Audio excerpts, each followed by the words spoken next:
Yeah, spotty greetings, everyone. Welcome, welcome, welcome. I promised to be back, and so I'm back. I know I'm late, but as you can see, I'm just getting out of my TV show, and I go, okay, let me use that seriousness and come to talk to my people on YouTube. For those of you that joined me about 2 hours ago, you already know the conversation. We're talking about this latest update that came out of the camp of the Super Eagles of Nigeria. They're getting ready for a crucial World Cup qualifying playoff match against Gabon. And that breaking news came in. Boycotted training. And I'm like, why is this happening now at a very crucial time where we should be, concentrating? And I thought about it that, okay, Victor Osimhen got in today. Some tactical play would have gone down. So they can perfect strategies, tactics, and get ready for that crucial game on Thursday. But the player said, you know what? Enough is enough. These guys, they keep playing with us. They keep lying to us. So we're not going to agree. If they don't pay us our bonuses and allowances, we are not going for training today. In fact, the players are so serious. They're even threatening not to play that game on Thursday. And if they boycott that game, gracious goodness, then it's all over. No World Cup. But I understand why the players are doing this. They just can't take it anymore. The NFF, they have displayed gross incompetence. Wherever you're watching me or hearing my voice, please let me know your location. I want to know where my people are. Tell me. It was fun last night knowing where you guys were watching from. I made it engaging. So I'll be doing the same thing tonight. In fact, tonight I want to give you the show. So the moment you come in, let me know if you want to be part of it. I'm going to admit you, but I'm going to be playing loads of sound bites tonight so you get to understand where we're coming from, And I'm not mincing words. I've said incompetent Nigeria Football Federation. Super Eagles players boycott training over unresolved payment issue. That's what I've tagged it on YouTube. For my people on TikTok, it's straightforward. I told you that the Super Eagles boycotted training. And you're asking why? That's it right there. I work, you pay me. So what is going on with the Nigeria Football Federation? I know officials of the National Sports Commission, they are right there in Rabat, Morocco, trying to see if they can, salvage the situation. But the players are not smiling. Enough is enough. They're tired. Like, this cannot keep happening. So I promised to play the interview from with the Nigeria Football Federation President Ibrahim Gusso. So I'm going to play that interview now. I want you to start knowing these persons. Before I play the interview, let me show you this. There's the NFF right there. That's the president, Ibrahim Gusso. He has done about 2 years in office now, and it's been all of this sort of situation. We cannot qualify for tournaments anymore. Just the other day, we're talking about the league and all of the drama happening in the league. When will this end? What's going on with football administration and management in Nigeria? Ibrahim Gusso is the leader, and everything I always say rises and falls on leadership. So what is Ibrahim Gusso doing to change it? Right after Nigeria defeated Benin Republic, we love it when we win. We think only short term. it started, giving us some rhythm and blues that, oh, we're ready. The Super Eagles will give them everything that they need. They don't have any problem, blah, blah, blah. Listen to Ibrahim Gusso. And when we come back, Why the fact that a lot of people have some reservation. They ask up how do we get to that and that. But thank God till now, at least he has justified to Nigerians why he can be the coach of the Super Eagles, because forgetting about all the friendly matches and other things, we talk about the World Cup qualifiers. He handled 6 matches. He won 4 and drew 2, whereby if we have some little resemblance of that in the first 4 matches, we could have not been where we are today. So there were a lot of issues. 3 coaches managing, a lot of people say that, but they don't want to really talk about how did it happen. It's a necessity that we can't do otherwise. So, but we thank God we're here. And we are going to work hard to make sure that at least we get countries that we are going to play with, and we are also aware of the venue. So as I'm talking to you right from today, we have even started preparation for that. But the most important thing is, the level of commitment and the zeal of the players. They have now realized that going to the World Cup is a very, very important thing to them and their career, more than even how Nigerians look at it. So when you look at the spirits they have during these our last 2 matches, you know that at least these guys are very much ready to be at the World Cup. So I don't have any element of doubt. To us, from our own side, we are getting all the cooperation that we needed from the government through the Sports Commission to ensure that we have good preparation for those matches. It's going to be 2 matches, and by the grace of God, I know we are going to succeed and move forward to the Intercontinental playoff. So that was NFF President Ibrahim Gusso. You listened to him. He was upbeat.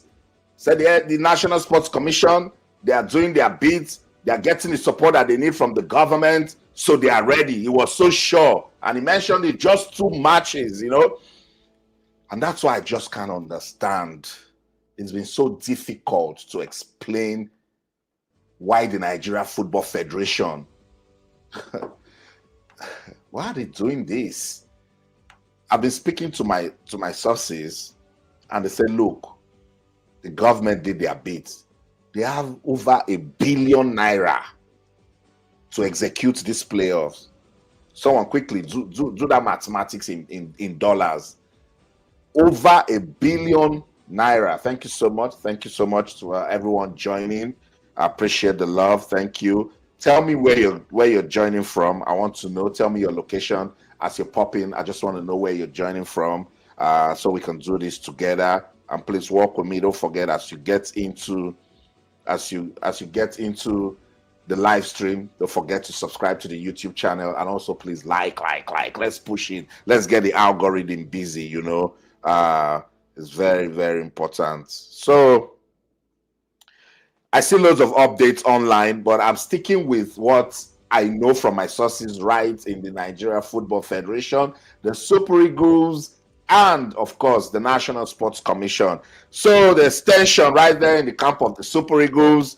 The players have been having meetings with officials of the National Sports Commission and the Nigeria Football Federation, and they've been rejecting some of the offers from that is given to them. I see this one. I said they've rejected New Bonners offer. They demand $30,000 per win. I wonder why they are demanding all of these new demands, but I think they have a right to. They first asked for their winning bonus and their match bonuses from the game against Zimbabwe, Lesotho, I think South Africa also, and then Benin Republic. And they're also saying all what the president promised us. How far? They say you give us houses, you give us this one, that one. I knew all of those things will cause problem. I was so sure it will cause problem. And this is where we are now. So these players would have said to themselves, look, if we qualify for this World Cup, these people will disregard us and start preparing for the World Cup. If we don't qualify, it's even worse. They will not even talk to us again, you know.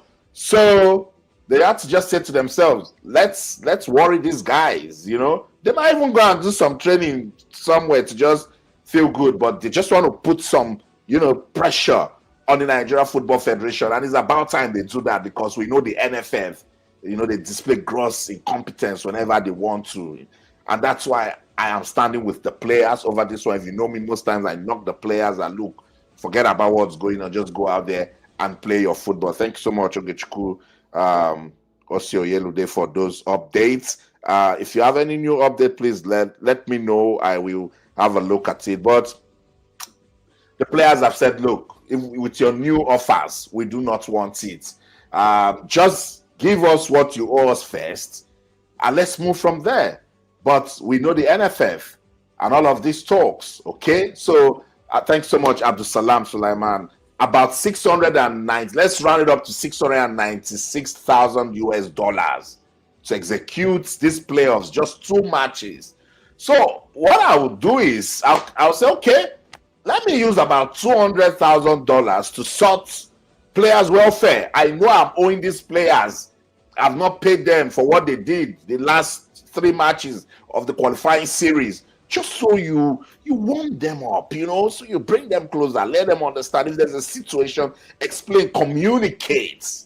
Let it be a proper dialogue. But no, the NFF left it this way, and now we have missed 1 day of training, which is not good for the Super Eagles and their preps for Thursday crucial encounter against the Panthers of Gabon, who right now, they have the momentum. They will be smiling that, okay, there's trouble in the camp of the Super Eagles. So let's take advantage of that and go out there and see if we can beat them. But I've been talking about sports administration and management in Nigeria. I told you I'll play that interview with Shehu Diko, and now I made it longer. So walk with me. Let's listen to Shehu Diko. Shehu Diko is the chairman, National Sports Commission. Call him the Minister of Sports in Nigeria, and you are not wrong. In September, he was here in London, and I met up with him. And right there, I asked him, I said, what's going on with the Super Eagles? All of these talks about bonuses, allowances, do they get paid?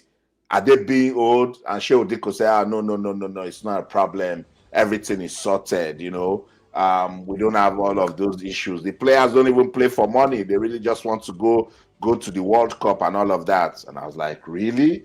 Because I know I hear things, you know. I speak to some of these players. I know what I know. I was saying it to him then that, look, it's very important. That was right after we played, I think, South Africa, September. This is November. Everything Shehu Diko talked about then isn't checking out. I'm having a problem getting the longer video out. I'll play Ibrahim Gusso again, and then I'll go get that interview with Shehu Diko. Now, Ibrahim Gusso is the president of Nigeria Football Federation. He was talking about Eric Shell and passing a vote of confidence that, look at Eric Shell. Oh, nobody expected him to do this, to do that, do that. Now walk with him and see how he landed on these 2 matches, these upcoming games, and said, look, we are fine. We know what we need to do. Listen. Despite the fact that a lot of people have some reservation, they ask up how do we get to that and that. But thank God, till now, at least he has justified to Nigerians why he can be the coach of the Super Eagles, because forgetting about all the friendly matches and other things, we talk about the World Cup qualifiers. He handled 6 matches. He won 4 and drew 2, whereby if we have some little resemblance of that in the first 4 matches, we could have not been where we are today. So there were a lot of issues. 3 coaches managing, a lot of people say that, but they don't want to really talk about how did it happen. It's a necessity that we can't do otherwise. So, but we thank God we're here, and we are going to work hard to make sure that at least we get to the ultimate desired goal. We are aware of the countries that we are going to play with, and we are also aware of the venue. So as I'm talking to you right from today, we have even started preparation for that. But the most important thing is, the level of commitment and the zeal of the players. They have now realized that going to the World Cup is a very, very important thing to them and their career. More than even how Nigerians look at it. So when you look at the spirits they have during these our last two matches, you know that at least these guys are very much ready to be at the World Cup. So I don't have any element of doubt. To us, from our own side, we are getting all the cooperation that we needed from the government through the Sports Commission to ensure that we have good preparation for those matches. It's going to be two matches, and by the grace of God, I know we are going to succeed and move forward to the intercontinental playoff. Okay, we are never delayed. We don't waste time to say by the grace of God. When we know that we haven't done the work, we just say by the grace of God. You see the way he was talking, he was just banking on the fact that it's just all on the players. They know why they need to be at the World Cup. What have you done? Why not talk about next phase planning? Why not talk about what you have put in place to ensure that now that we struggle during the main qualifiers, getting into the playoffs, it will not be business as usual. Why not say right away we're going to get the program out for them to understand when they will come back? We know they need to go back to their clubs. We'll need to get them here. Now that we know that Rabat, I explained Rabat, Morocco, and how busy it is now because that's where the headquarters of CAF is situated. We will go and get proper hotel in place now. We'll make sure that it's not far from the facility. We'll make sure that we're in constant touch with the players. We'll assure them of these unpaid bonuses and allowances because it had entered crucial planning stage.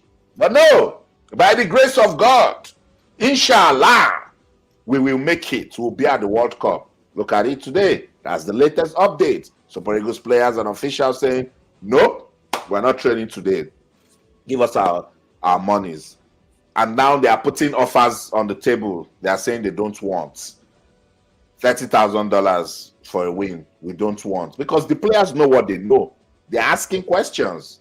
They are seeing that loads of monies are coming in. But it's not getting to them, and they're the ones who get to go on the field of play to do the job. So it's heartbreaking. It's disappointing. Tell me where you're watching me from. We're going to have fun tonight talking sports management and administration in Nigeria. I told you this is the Fun Factory. For those of you who don't know me, let me reintroduce myself. I'm Austin OKON-AKPAN, but on these streets, they call me proudly Austin, and I love it so much, because right here, I come to give you vibes upon vibes, irrespective of what I'm talking about. Life not jeje, we could not push out too much, So tell me where you're watching me from. Temison, I see you. You said Temi from Paris. Thank you so much. I miss Paris. I need to go back to Paris, I was there for the Olympics and the Paralympics last year. I need to visit again. Abdusalami, let me see. I put Temi right there. Temi says she's watching from Paris. I don't think. Lady. Okay, Abdusalam says he's watching from Lagos, Nigeria. Thank you. Williams. It's a bomb. Williams, are you a Kwai-Bomb? That sounds like a Kwai-Bomb. That's my brother. Tell me. He's watching from Lagos, Nigeria. Thank you. I love it. Jeffrey, where are you watching from? From the United States of America, and he said great content. Thank you so much. I appreciate it. I'm trying to do this for the love of the game for you guys, so thank you so much. Don't forget, as you get in, subscribe to the channel, like it. Please tell me I have subscribed, I have liked it. Let me know that the algorithm is busy. We're pushing it out. Thank you so much, Jeffrey. Last BN3 joining from Oka in Nigeria. Awesome. Thank you so much. Look at that.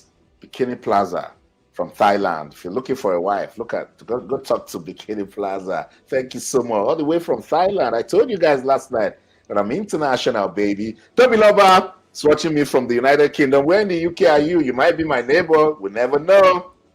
Adele, how would the Super Eagles sleep after all this saga? The guys are fine. They are professionals. Just give them what they want. Be professional, and we're not going to be having all of this drama. 1 billion naira is about 695,140 US dollars. That's a lot of money to execute this.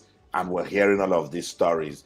I want more locations, more locations. Tell me where you're watching me from. I want to know where my people are loyal to the soil. I was looking for you yesterday.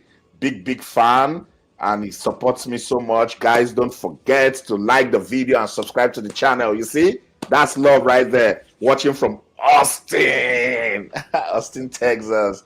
Thank you so much, loyal to this soil. Tell me your name. Tell me your name. I want to know your name too. Sonny, where's Sonny watching from? Let's see from Italy. When I tell you guys I'm international, I think I don't know what I'm talking about. Yeah, I saw Bikini Plaza. Watching all the way from Thailand. I'm only taking locations for now, so just tell me where you're watching from. My people on TikTok, they're also talking. Let me see. Chinedu Kingsley, I'm watching from Italy. But Bologna, fantastic. That's a beautiful city. I went to visit Bologna. Was it in 2017? But I was so busy in Venice and Milan. I couldn't go to Bologna. I'll try. I'll make our time to go. Timmy King is watching from Wales. Fantastic. Love it. I'm on TikTok now. Shout out. Proudly Niger. Shout out from Sydney, Australia. Guys, they're watching me from Sydney, Australia. Stop playing. That's what I'm talking about. TikTok. Let's go. Where are you watching me from? TikTok. Let me see. I need more persons on TikTok. Don't forget to like. Don't forget to comment. Don't forget to follow. Engage with the platform.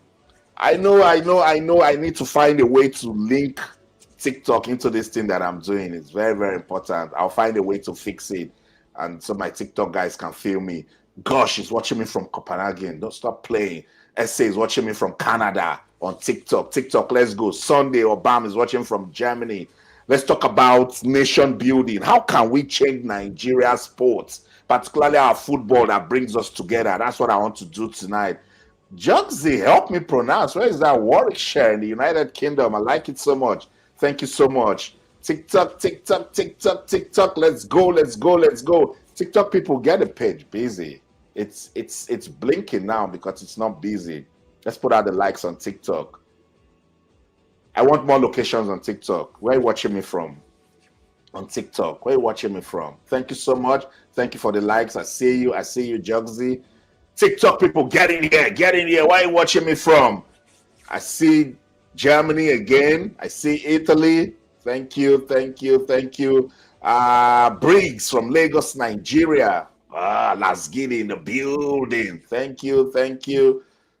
My YouTube people, I'm coming. Let's show some love to the guys on TikTok. They're also busy out there. We're talking about this World Cup qualifying playoffs. It's very, very important for Nigeria to be at the World Cup in 2026. It will be hosted in the United States of America, Canada, and Mexico. But right now, the Nigeria Football Federation, because of their incompetence, they're about to ruin it. And I'm so disappointed tonight. So I just want to do this, a double whammy. I was here 2 hours ago, and I said I'll come back for us to talk about it. I'll come back to TikTok. OG before IG, sports journalist and analyst. Thanks so much, Jugsy. I appreciate the love. Thank you. YouTube, Olushola says is watching from New York. What's going on?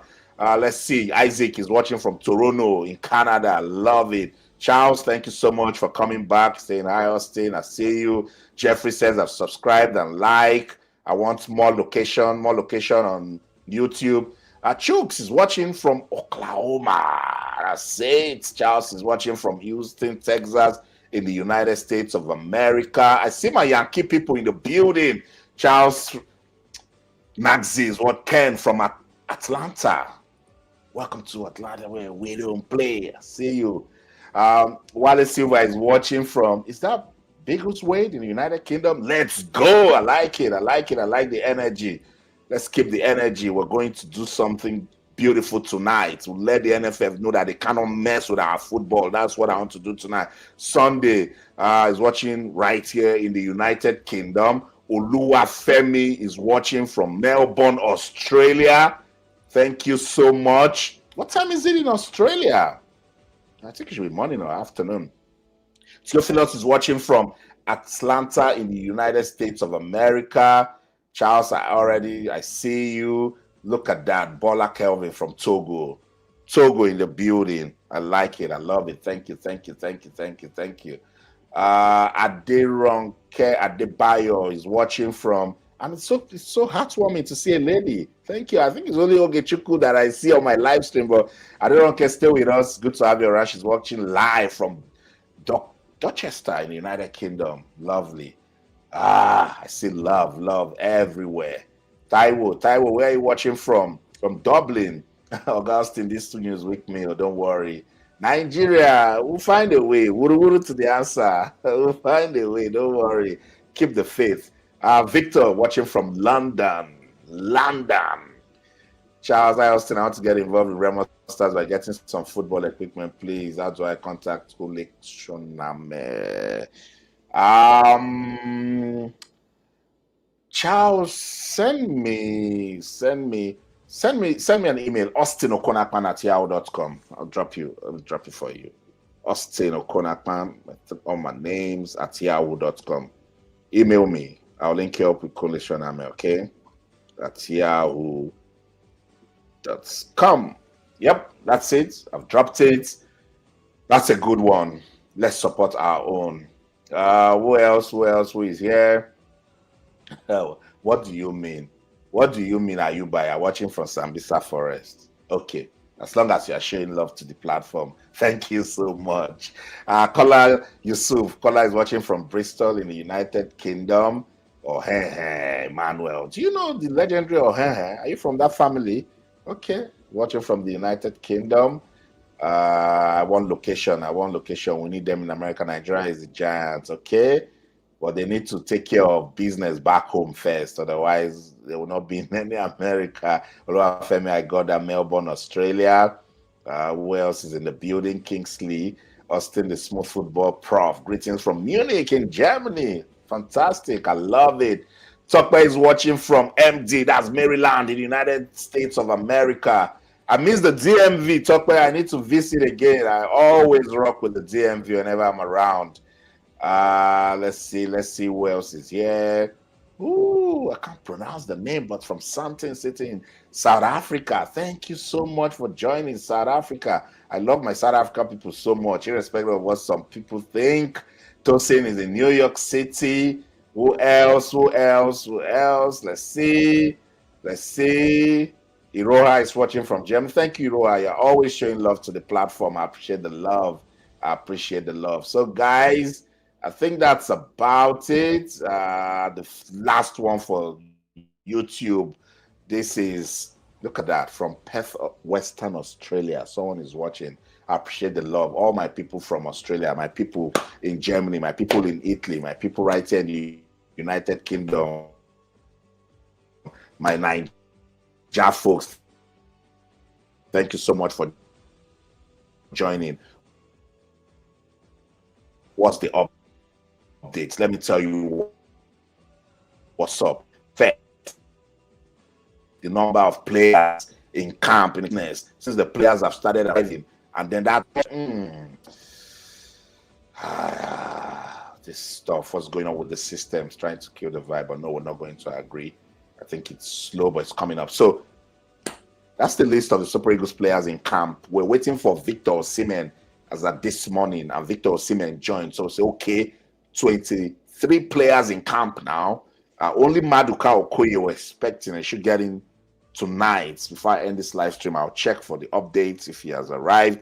Or tomorrow morning, Maduka Okoye plays his football with Udinese in Italy. So that's the list of the complete players who are already right there with the team in Rabat, Morocco. Why are they gathering in Rabat, Morocco? It's for the crucial 2026 World Cup qualifying playoffs against Gabon. That match will be played on Thursday. If they win that match, they go on to play the winner of the game between Congo DR and Cameroon. They had their first training session yesterday. Let me show you that training session. The Super Eagles, they were in fine mood. They were ready to come and represent the country, do their thing. That's the players right there when they were going for that training. Okay, so let's see if these NFF people, if they regard us. They've not said anything about our bonuses and allowances. We have come to camp. With some of them finished playing on Saturday, left after the match. Some left the next day. Some arrived yesterday. So they've not rested. They are doing their part,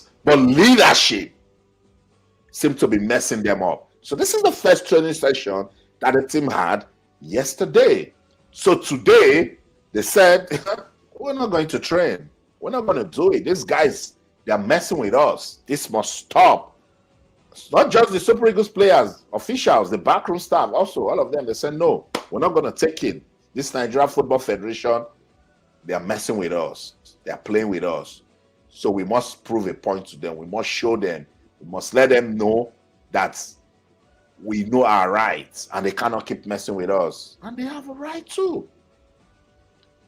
So that's what's up. The players did their parts. The NFF, they are not doing theirs. I told you how much the National Sports Commission through the federal government released for this assignment because they want Nigeria to be at the World Cup. But when you've been owing bonuses and allowances from 2019, you give people part of, look, the players, you listen to Shehu Diko now, they don't need this money. They are fine. But for how long will you allow impunity to continue? Because if they leave these guys, they will keep doing this. They will keep doing this nonsense administrative style that they are always doing. Let me get into my sources in the Super Eagles, find out what's going on. Let's see. Okay, Jay, you said Maduka Okoye has arrived. I'm going to confirm that. I'm right now on the WhatsApp group that I belong to with the Super Eagles, and that hasn't been updated. Anyway, that's the team right there. Yesterday, they had this training session, and we were happy that, yes, we could see them touch the ball, kick the ball around. Good team spirit, good team bonding. They are in the mood to go out there on paper. Who is Gabon compared to Nigeria? Nah. It's crucial. We understand because it's the playoff. You win, you advance, you lose, you're out.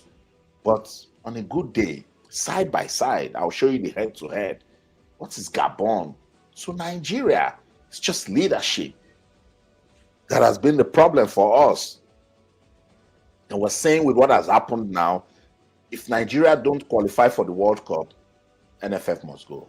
They must go. See, that will change the leadership, or they don't handle our football again. I know people start coming with you're interfering with football. We can't be doing this. FIFA, come and save us. No, the disgrace, the shame, the disappointment is too much. It's just too much. So we need to put in persons, qualified persons, professionals, because our world of sports is so technical. You need core professionals to handle it. So this NFF, they are shown that no, they cannot, that they don't know have what it takes, to handle our football. Let me get into the conversation. I met with Shehu Diko in September, and I had a special interview with him. I'll get into the platform when it's playing and put it in the comment section. You can have a look at it when you're free.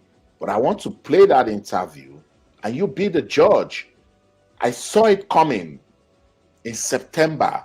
This is November the 11th, and this sort of worrying story is coming out of the camp of the Super Eagles, because I know these things happen. Listen. Time, and you've been close to the Super Eagles. Now you're in charge of sports in Nigeria. What is the problem? Why is it so difficult for this current crop of Super Eagles players to give us results? Is it that they don't have the sort of welfare, the sort of support that they need? The players are putting what they have to do. They are doing what they have to do. They just played the final of the AFCON just a year ago, January 2024. They were in the final of the AFCON, but so these players know what is at stake. The players want to be at the World Cup more than anybody else. But at times football can be cruel. If you go back and look at even the games that we all played from the first match, the Super Eagles ought to have won all the games that they have played based on the outcome of the game, the chances created and stuff like that. But the results just weren't coming. The players are more hot than anybody else on the situation where the team are. But at the end of the day, every player wants to play at the World Cup. Even if it's just for 30 minutes, they are once player at the World Cup. So The players are ready to do that. Our job is to provide the enablers, to support the NFF, to make sure that the players were able to give their best. And have we done that? Because players complain. They talk, they say things. Are bonuses paid? Are allowances paid? Under our watch, yes, I can tell you yes. I don't know before us. But under our watch, definitely. Since we came in, we already have, the first thing we did is to have a sit down with the NFM and the players and agree on a bonus structure for the qualifiers and told the players that if you qualify, this is what comes to you. If you do this much, this is what comes to you. So we have an agreement in place to do that, to motivate the players the right way. And we have made sure that as the National Sports Commission, for the match against Rwanda, Zimbabwe, Lesotho, and South Africa, what was agreed was already on the table. So there was no issue. And after the matches, they got their money. Absolutely. Some matches, they even got it ahead of the games. Like the game against Zimbabwe, it was paid. Like before even we played these two last games, the funding was already made available to the NFM to disburse to the players, or what was agreed. So that's no issue about that. You didn't hear any player complain the last 4 matches that we were in charge, because we took it very, very serious to make sure that the players are always the priority, and we have an agreement with them what will be done, and the players love the agreement and they sign up to it. So they're all playing for that. They have something to play for. Maybe it's the previously owed monies that is causing problems. I don't know whether there's previously owed money to that level, because last year before we came on board, we know that Mr. President made a huge budget available to make sure the NFF need to clear during the AFCON 24 to clear all the backlogs and everything that was done. And these players are not really playing for money per se. They play for the country. I'm telling you. So why are we not seeing the results? It's unfortunate that most of the players won't even get to the World Cup, and this might just be the only chance that they have. When last did you see Super Eagles haggling and arguing over money? Since for many years, since during the last NFF regime, which I was part of, that issue has been eliminated. Players understood that they always be paid. Even if there's delay in payment, they always be paid. So they are not bothered about that, but they are bothered about the result. If you see how the players feels, even after every game when they didn't get the right result, the way they react, that's when you know that they are very, very serious. Because we have dinners with them, we meet with them, and we know. So I want to assure everybody that the players are more paid and are more committed to that. But at times, football, the result will not come for you when you want it. Look at Ghana, for example. They failed to qualify to the AFCON. But they are leading in the group to qualify to the World Cup. It's very funny. Only football can give you those kind of results. But we have no excuse. We have no reason to say in the group that we are. Yeah. Lesotho, Benin, Rwanda, Zimbabwe, South Africa, we are struggling.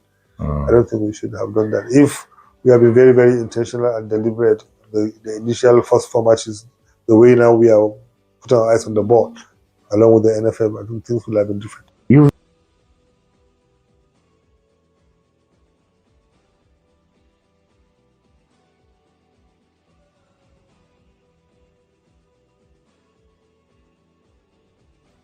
Yeah, so that's it. Shehu Diko, Chairman, National Sports Commission. Call him the Minister of Sports in Nigeria, and you're not wrong. He's in charge of sports administration and management in Nigeria. So you heard him. September, I said, bonuses and allowances. Do you pay these players? He said, no problem. And everything is fine. Oh, the players don't play for money. They understand this mission. They are paying, they are not qualifying for them, they are not playing so well during the qualifiers. But look at where we are tonight.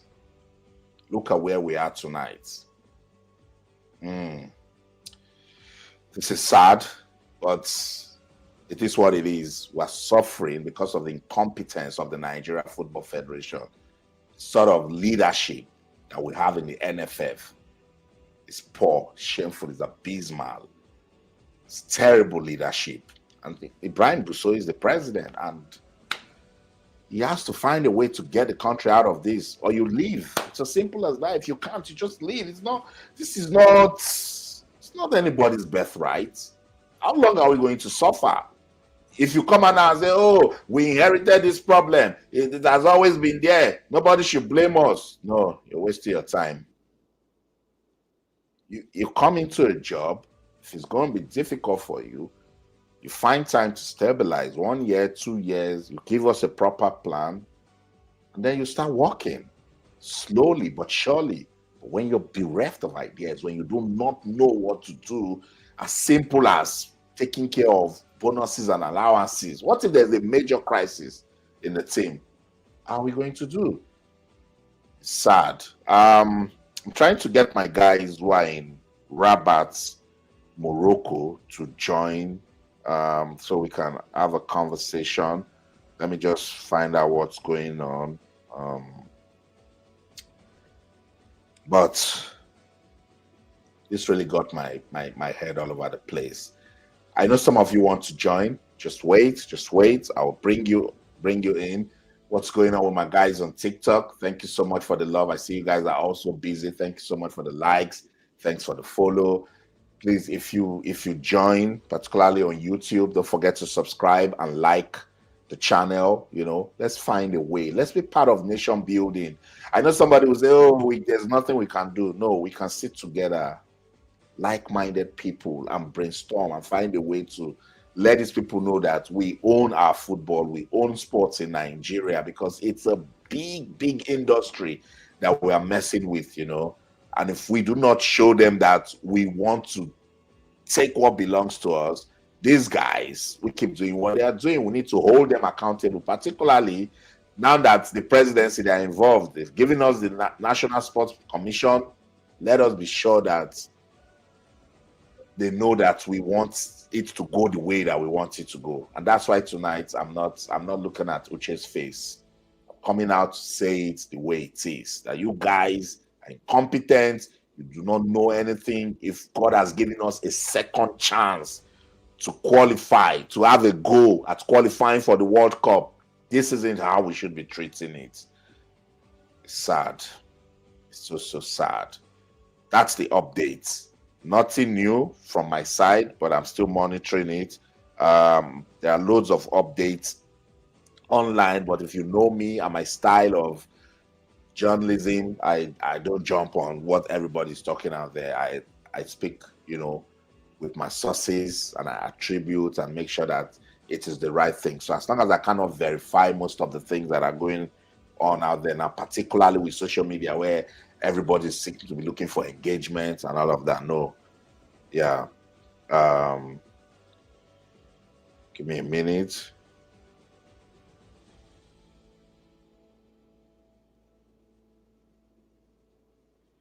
So I'm trying to get someone to join. If I have the longer version of the Shehu Diko interview now, I'm going to play it so that, excuse me, so that I can reach out to some of my sources and see if they can join. So I'll go back to the longer version. In that longer version, I asked about the Super Falcons, that presidential address. Guys, walk with me. That interview is also on the platform. You can go have a look. But let me see now if I have that the longer version of that interview, because tonight I want to dedicate it to these guys so that we know these guys, listen to them, and find a way to hold them accountable. Because the problem that I've identified is that they know that we do not know these things, that we're not interested, because there is no way. I don't get it. Why you have a chance to qualify? Lady Lola entered the studio. Lady Lola, put on your video. Let me see you. I love it when I see women in sports, football. Lady Lola, let me see. Put it on. Don't be shy. Put on your video. Let's see you. Let's see you. So wherever you're watching me from, the updates coming from the camp of the Super Eagles of Nigeria is that there was no training session today. The player said, nope, enough is enough.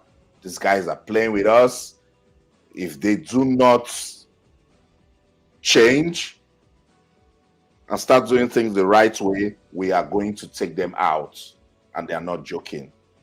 So Sulaiman Adebayo Puja is right there in Rabat, Morocco. I'm trying to see if I can bring Puja to join us to, you know, say one or two things as regards what's going on.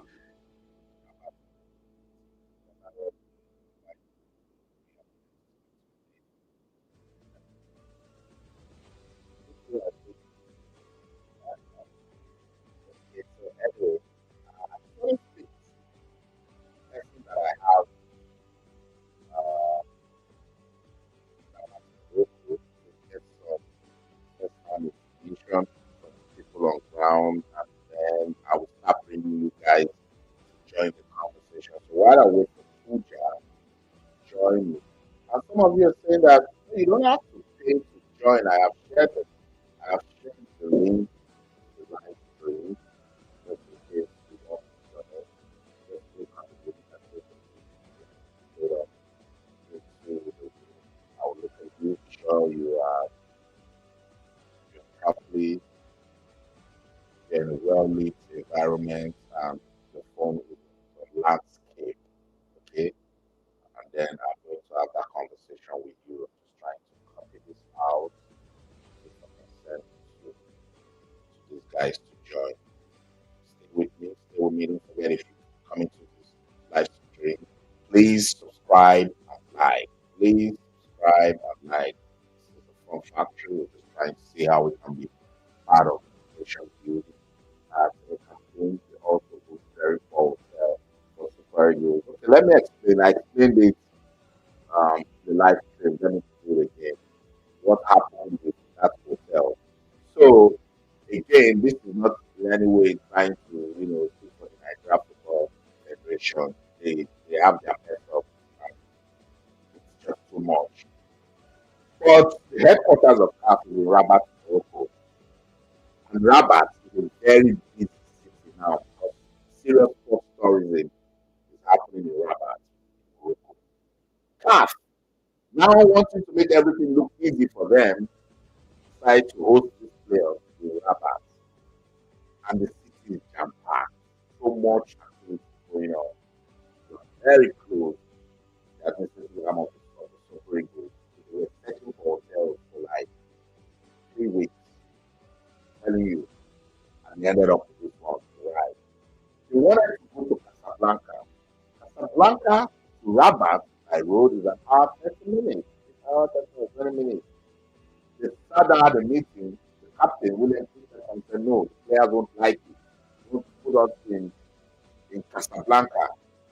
Let's stay in Rabat. So they had to, respect their will, got the training facility in Rabat, and had to stay with the ride. The ride is a 4-star hotel.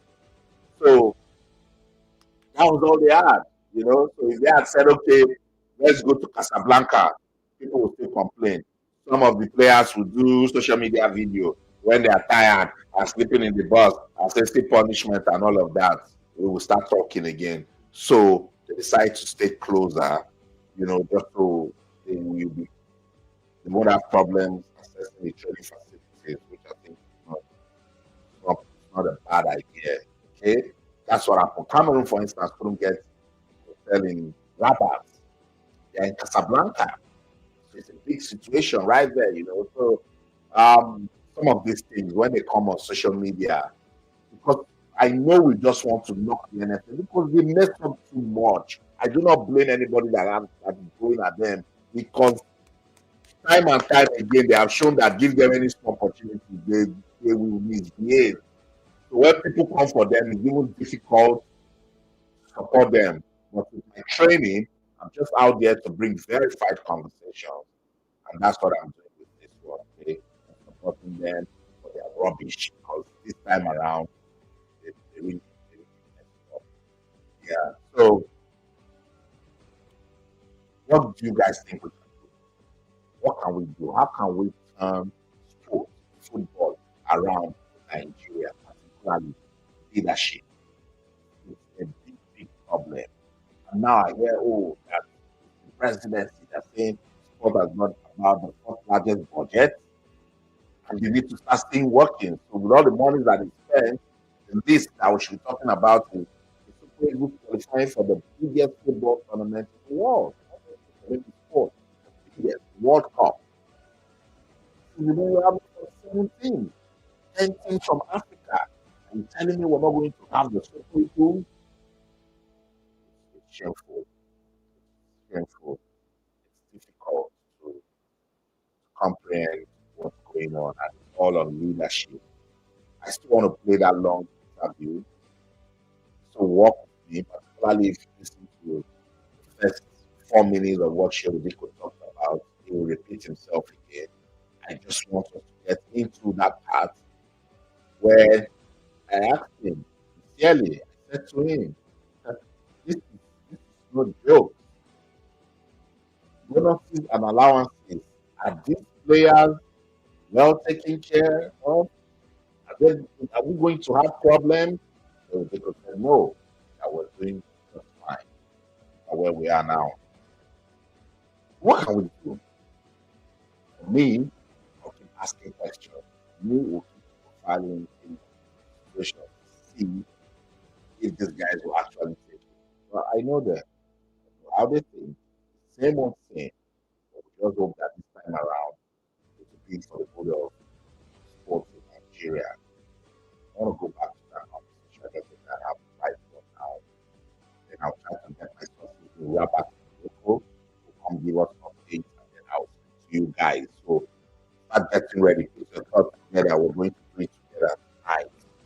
Now your thoughts because I will open it up and then we're all going to talk sports, talk football, particularly what's going on with football in Nigeria.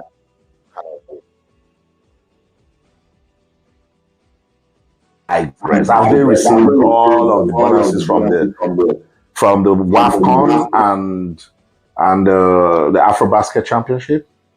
What do you mean by bonuses? All their money, all the allowances, all the talks. Of course. The allowances are different from the grants from the president. That's how I'm going to get to that. There are two different things. I know, that's why I'm starting. Allowances are paid, for the Falcons, even before they play the final against Morocco. We make sure that as a national sports commission. So what was the captain talking about when she said that the monies haven't been paid? No, she didn't say so.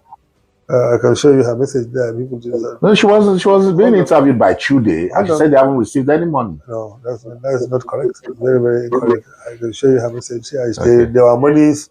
There was a press release from the president himself, even before they played the final. Okay. That all the monies for their bonuses for the entire tournament, we released it to the NFF and asked them to pay them before the Friday. And the final was on Saturday, if you can remember. And NFF did that. NFF called them and said, we want to pay you. And some of them now said, we want to be paid, our money in dollars. It's because we live abroad. So the monies have to be transferred to CBN, $10 and pay them. But everybody got his money. All the legitimate monies they're supposed to earn for the tournament was paid to them before they play the final. So including even the final, we pay them ahead of time. So there was no issue of that. That's why no player could say that. Same with the Tigers. The Tigers, we agree with them what they will get if they win the trophy. That's they were in our office, myself and the Director General, they sat down with them and have a chat and agree a structure for them. Okay, you are going to Cote d'Ivoire. If you win, this is what we pay you. So we agree on the bulk winning bonus to deliver the trophy, which was a motivation to them because it's almost double than what they could have got if they collect the bonuses. Almost double, almost nearly 40% above what they could have got. And they say, yes, they agree with that because they know they want to deliver the trophy and we're happy to do that. And the moment they came back with the trophy, we paid them that money. Good. So there was no, did you hear any Tigers talking about No, I didn't hear the Tigers, but Super Falcons. So do you hear any players saying they haven't got the No, but you know players can also be funny.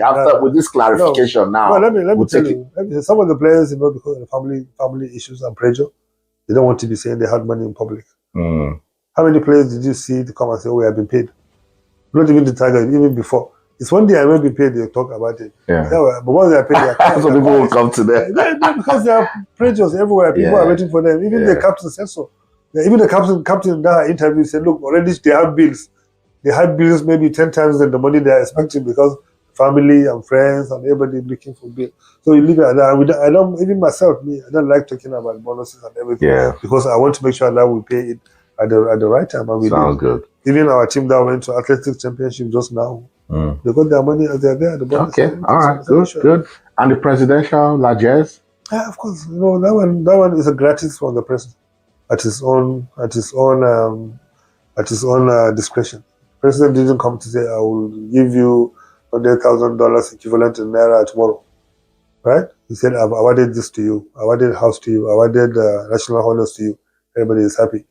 But if, for example, say the next day, that money was given to them, wouldn't you be scared? Yeah, where did the money come from? About $3 million. That the country is not being run with that process. So there has to be a process for the money to come in. And what is the process? As a president, make that promise, make that grant gratis to the reward. to the team. We now went back as the commission, collected all their account numbers, direct account numbers, validated it to make sure it's our own account numbers, and then collected their own validated addresses, known as their addresses, and I now raise a memo to Mr. President. So these are the account numbers of these ladies, because at the end of the day we have to agree. These are the people you promised: the 24 players, the coach, 11 coaches, and whatever. These are their validated account numbers in their names and their banks. These are their validated addresses. So please, Mr. President, kindly now approve and direct the Minister of Finance to source the money and pay the money directly into their account. Kindly direct and approve and direct the Minister of Housing to now make the allocation of the houses to these addresses. Kindly direct the Minister of Special Duties to make the allocation, to write the reward for the national honors, the list of national honors. So that memo have to go through a process. Then Mr. President now duly approved and direct the Minister of Finance and the Accountant General to source the money and pay into this account direct the Minister of Housing to do that. And this memo was sent to all the relevant people to act based on the approvals and directions of Mr. President. So as we speak, everything is being processed. And already I had a meeting with the Minister of Housing. He has already identified the houses and blocked them for the girls. So they will now issue them the title documents in their names. So these houses will be in Abuja? Yeah, Abuja. Okay, because the president didn't They said everybody wants Abuja. Then the Minister of Finance will also, the Accountant General of the country, will pay the money direct to individual accounts and give us the final document paid so we can tell the girls they have been paid. And then the Minister of Special Duties will issue the letters for our national honors. So that's the process is being done. Now, the Minister of Finance has gotten the memo. He has to do his own process as well, Accountant General, to make sure there are proper documentation and the proper records of these payments. The same thing with Minister of Housing, everybody is doing everything. So I'm sure within the next few weeks, he will confirm to you because I'll ask again. I like this answer, but we'll because ask the girls, ladies might not be coming in public to say, "Oh, I like how come don't like do," because if they do that, it's a pleasure on themselves. Yeah. And I love that they need to make sure they put their money to right use and hide it, not to share it to family and friends. Unfortunately, they need to invest their money for their future. So. You mentioned the World Athletics Championships in Tokyo, so let's talk about it. Tell me, were you disappointed with the Athletics Federation of Nigeria for the way they handled Nigeria's preparation? Well, they did what they have to do within the context. Was it a standard you wanted? Not a standard. We always want to do better. And it's a learning process. But what do we have to do as a commission? Is provide the enablers, which we did. We supported. We make sure we give them the resources that we can support them to do what they have to do, and then they try to do and then we are very meticulous about it. For example, they wanted to go with 28 athletes and everything, but we have to sit down, the DG sit down to say, look, let's be realistic. We can't take people on Jamboree, for example. Who are the likely people that will compete? Even if they don't get a medal, they will compete because we are not really prepared the way we want to do it. So that's the reason why it was pruned down to 15 athletes, because only the ones that can be able to push, and likely maybe if they get a medal, they will be in the finals. So do that.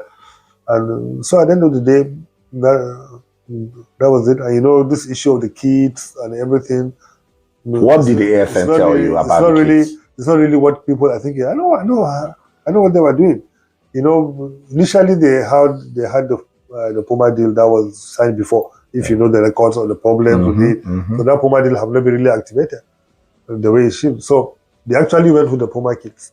But the Puma kits, they're just being activated. It's just being activated to now be able to see whether Puma can come back in the big way. So when they went there, but as they are doing there, they now have this offer from the IRSA, the high racer deal. Like, can I come on board? Say, look, we want to see if we can work with you for a long time. So we can supply you the kits. And then this is the bonuses that is in play. We will pay 30,000 per any athlete we give them, that got a gold medal, Any athlete that got silver is 20,000. Any athlete that got bronze is $10,000, and then there's even 2,000 participating in the semi-final and the final and stuff like that. And then they'll supply the kits for free. So if you are the president of the Athletes Federation, will you not take that? I'll take it, but is that why they should provide that sort of kit? No, they take it when they take the deal. They said they'll supply the kit. Remember, these kits are not bought, are free. And they said because it's on the deal that was done quickly, so the kits are coming in batches because it was something that was done quickly as a test run, and they said that was coming in batches. And they, at the end of the day, all the athletes were given the full complement of their kits and stuff like that. And it's not only Nigeria that's using the high racer. More than 12 countries in the same, or 20 countries, I think, in the same federation competition were using the same kits. And at the end of the day, our athlete that got the silver medal earned about $24,000 as bonus wearing those kits. So it's a good deal at some point. Where I hold the Athletes Federation accountable, to be able to quickly sit down with the athletes and explain to them, this is the deal we do now quickly. These things are coming to you in batches. This is what the athletes will know. That's where I hold them. There should be more interaction and conversation between the athletes and the federation. That's why we have the athlete rep in the federation's board. That's right. So that they can inform them quickly what is going on. Because the athletes will have been happy. Because now our star girl have earned $24,000. I'm sure she'll be happy to receive it. And I hope if she receives it, she can do a video at least to say I've received it. Okay. The way she did the video for the kids.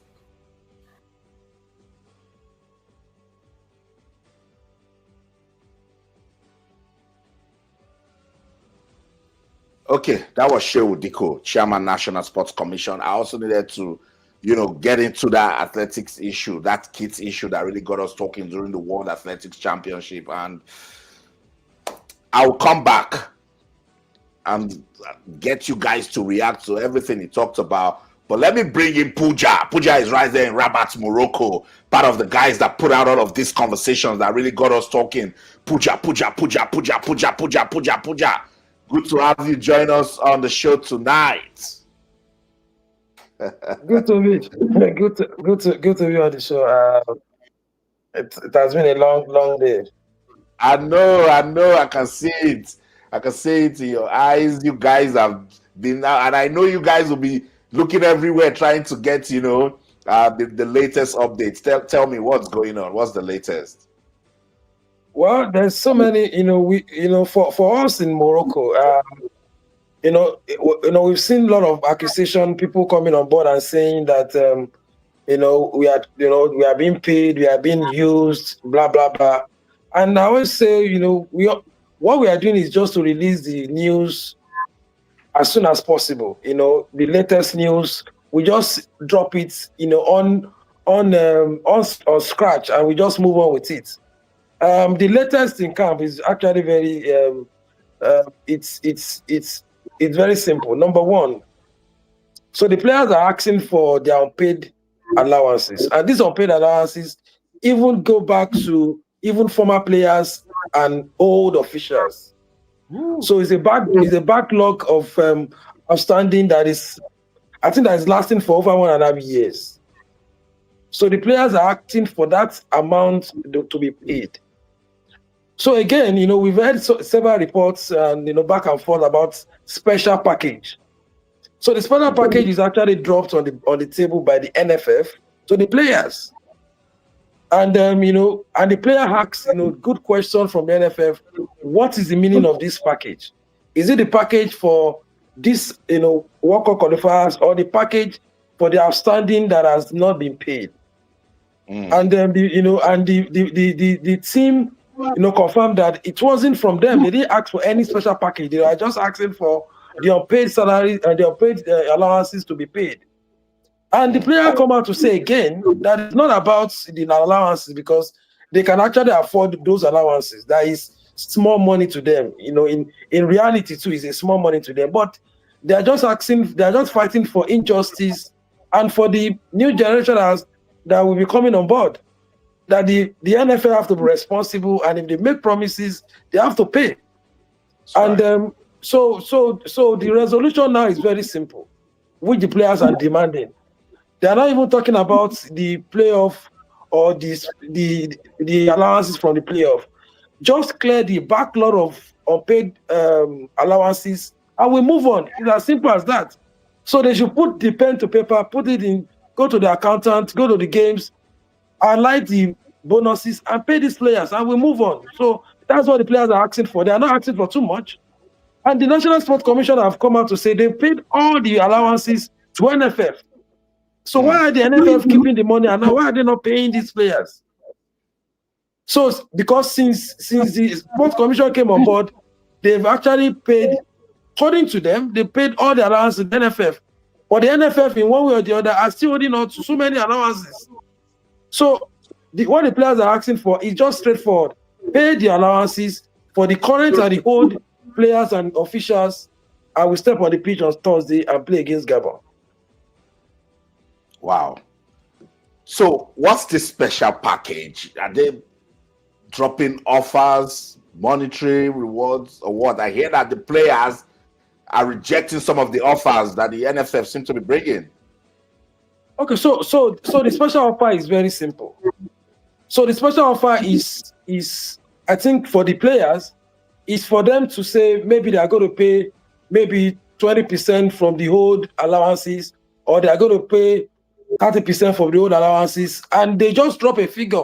Because according to the players, the NFF didn't give a figure before they told them they are going to pay them some special, special bonus or special package. So the players now say, okay, if I put a figure to this, and I think they put a percentage, they put a figure, and the players said, no, this will not work. You have to give us a considerable amount of money from the unpaid allowances, and we move on. So in a way, the special package or the special bonus didn't come from the players. It was the NFF officials that made this proposal to them, and the players felt like it's not okay for them, and they rejected it.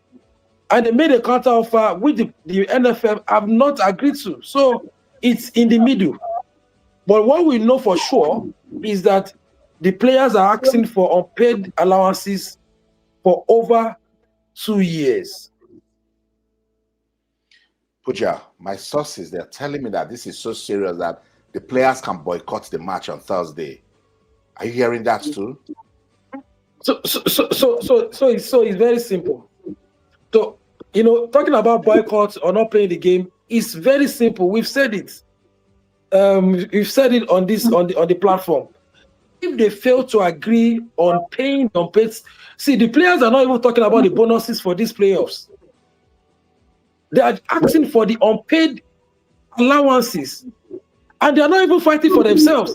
There's some NFF officials that have left. I said there are some Super Eagles officials that have left since the Nations Cup in AFCON. They've left. They've not gotten their money. They've not gotten the allocation of the lands or the houses, and they've not gotten the allowances from those years.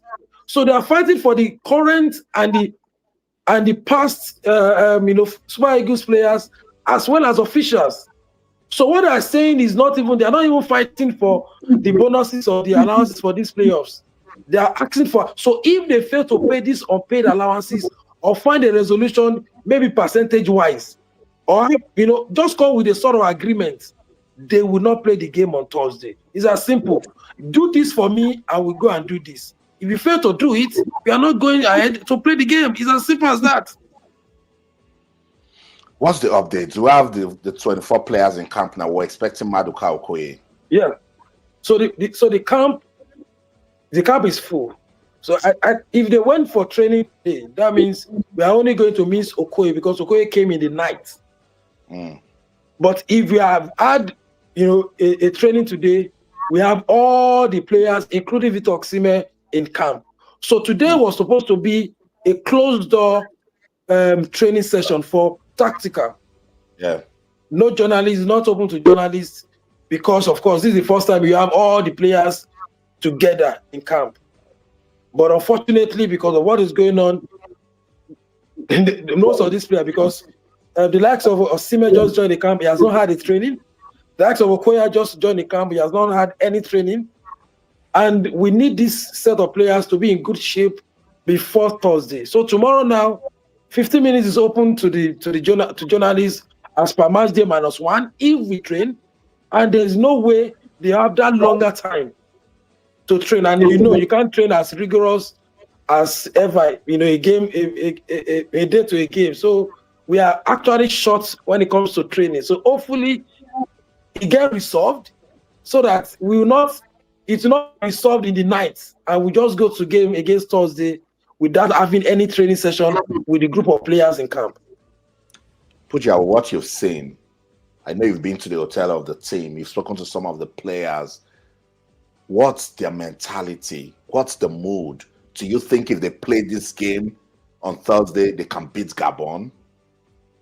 So very clearly, the players are very motivated. The players within themselves are fighting for this, not because they want to fail. They are not fighting NFF. They are not asking for their rights because they want to fail against Gabon. The mindset is still as high as ever. The spirit in camp, because if the spirit in camp is not collective, there will be scapegoats. There will be one or two people that say, no, I know they do. But the players are coming together collectively and demanding this. We've seen in a couple of maybe years, even it has happened even during the camp in Cameroon during the AFCON. There will be one or two players that will say, no, I don't they involve. And you hear from the news, from sources, that there's some players that are not happy with what is going on. But this is a collective push by all the players.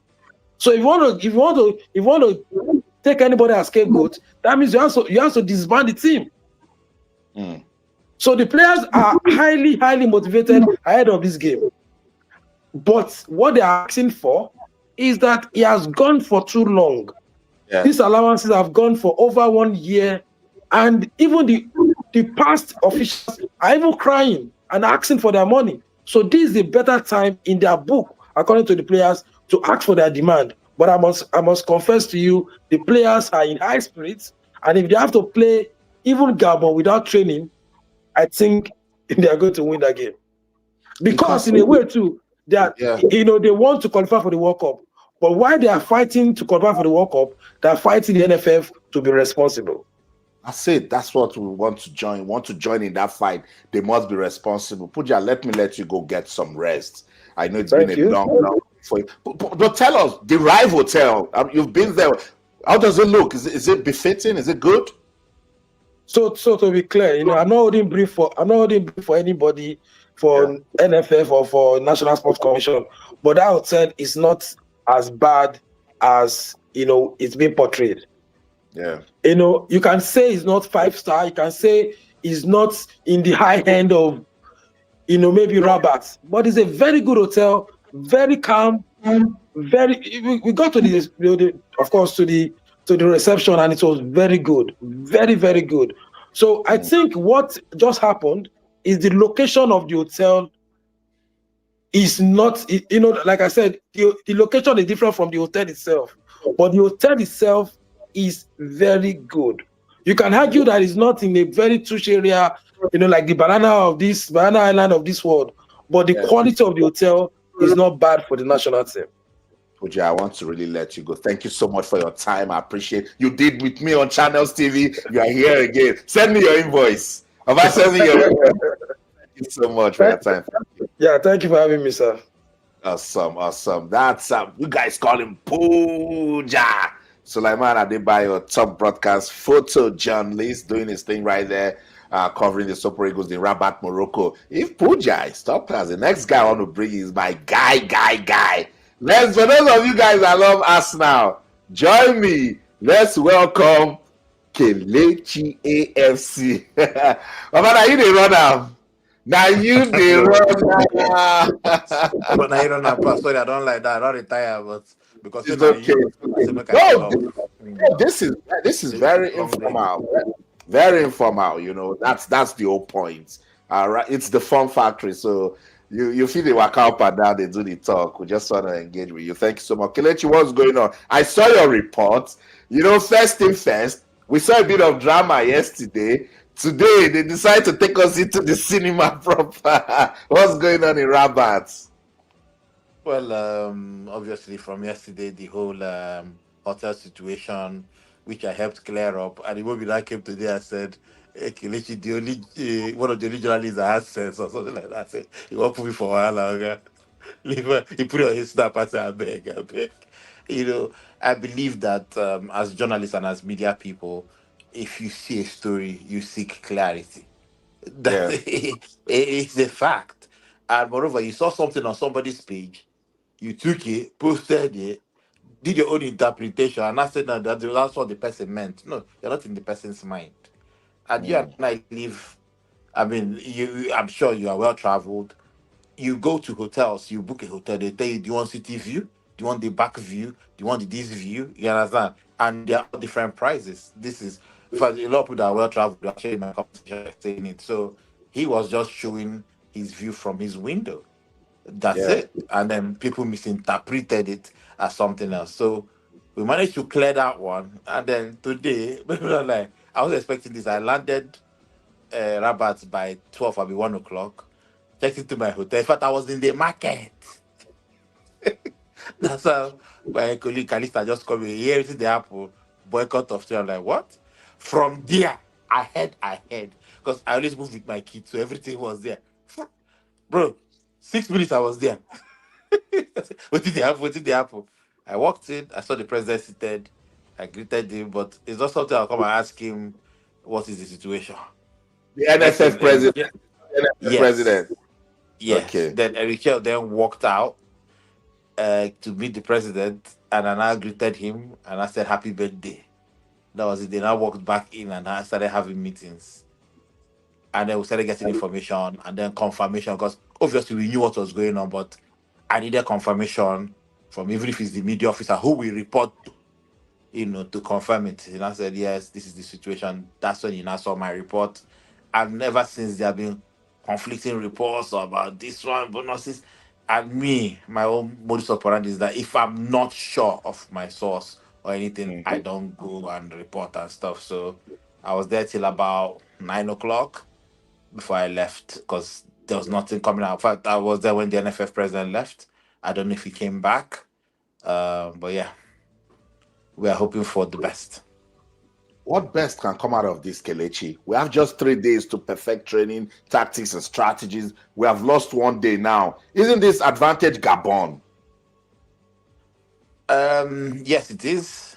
It's a delicate situation, and I've seen a few people say, "Oh, why now?" This kind of situation, even if they did the boycott during the Rwanda game at home, people still say, "Why now?" But again, NFF should understand, and even the players also should understand that football is what unites this nation. You see that football, we don't joke with it. So I believe that all hands are on deck to resolve the situation or the impasse. We are just hoping for the best because myself, I want to go to World Cup. You understand? And the boys themselves, they want to go to World Cup. It's only NDD, Iwobi, and Truz that played in the World Cup. The rest haven't Right. played. So I'm sure like they're itching to play as well. So whatever it is that is the situation, please let them resolve it as quick as possible, please.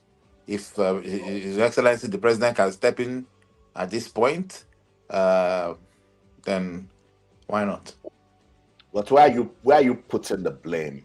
Because I've heard all If sorts. you're not paying people, it's squarely on the employer, it's squarely on the NFF. If you're not Right. if you're not paying your people, it's squarely on the employer, and that is the truth. And you know, a lot of things have been going on, especially in the last 1 month, about people calling out the NFF for different things, and now they've been defending themselves. But if you're not paying players that are representing you, or you're not just treating them well, and other nations are treating their own stars better and stuff, it doesn't really augur well. You need to ginger these boys. Gone are those days when, with all due respect to the former Central Bank governor, you walk into the dressing room at halftime and give the donation. My God. Time when they go use tactical instruction. They go sit down, they listen to Zuma, they promise them money. That time has passed. You just pay the players what they are due. Let them just go. You How understand? difficult. So, Kelechi, we're just tired of talking about the same thing over and over again, but I'm not hiding mouth tonight. I've tagged it incompetent NFF because we've been through this over and over again, and we don't expect that we should be saying this. I describe this as second chance. About God say, make una take second chance. Go see if una see use playoffs. Take go World Cup. And we just want to destroy it. For Kelechi, on paper, Nigeria, Gabon, they are not supposed to be with our football. Gabon, of course. Nigeria. But you'd agree that now it's advantage Gabon. Well, see, it's whoever turns up on the day. It's not by whoever train more. I give you an instance. When Arsenal played Chelsea, that Europa League final, Chelsea were in disarray. It was sorry that time. Like everywhere was fighting in Chelsea. They turned up already and asked Arsenal for one. So it's whoever. I'm sure in the dressing room. I mean, in camp, they are doing some maybe board tactical work. I'm sure that they are doing some gym work for fitness. But yes, it will be a setback, for us. I'm not saying that it's not important to train, but I'm sure that the boys put their mind to it, despite the lack of a day's training, they'll win. What can make the difference for us? I was talking tactics and formation with my viewers last night, and everybody said go 4-4-2 because of how I played against Benin Republic. I saw you in Uyo where you were running, chasing Frank Oyeka after that fourth goal. Kelechi, if it's not broken, we shouldn't fix it, right? Did you actually play 4-4-2 though? Yeah, I did. Did we?